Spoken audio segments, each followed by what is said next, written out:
Ladies and gentlemen, ഉണ്ണികളെ ഒരു കഥ പറയാം. പിൻഗാമികളില്ലാത്ത നായകനും വില്ലനും ലൂസിഫറും, നരനിലും നാട്ടുരാജാവിലും കിരീടവും ചെങ്കോലും ഏന്തിയ രാജാവിന്റെ മകൻ ദ പ്രിൻസ്.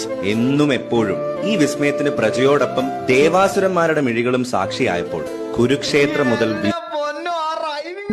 വിഷ്ണുലോകം വരെ, ചൈന ടൗൺ മുതൽ അക്കരെ അക്കരെ അക്കരെയുള്ളവരെ പോലും വിസ്മയത്തുമ്പത്തിരുത്തിയ പവിത്രമായ ഈ നടന സർവകലാശാലയെ, ഈ വാലിഭനായ ഗ്രാൻഡ് മാസ്റ്ററിനെ, ഈ മോൺസ്റ്ററായ ബിഗ് ബ്രദറിനെ നമ്മൾ സദയം പ്രണയത്തോടെ വിളിച്ചു കമലദളം ചൂടിയ ഭഗവാൻ, ദൃശ്യങ്ങളുടെ ഉടയവനായ ആറാം തമ്പുരാൻ, മാന്ത്രികമായ അഭിനയ രസതന്ത്രങ്ങളിലൂടെ ഇവിടം സ്വർഗമാക്കിയ അധിപനായ നാടുവാഴിയായ ദേവദൂതനായ ഈ അസൽ രാവണ പ്രഭുവിന് മലയാളി മനസ്സുകളുടെ തേന്മാവിൻ കൊമ്പത്ത് എന്നും ആറാട്ടാണ്. 20-ാം നൂറ്റാണ്ടിന്റെ തന്മാത്രയിൽ പോലും തന്മാത്ര എന്ത് പണമല്ലേ?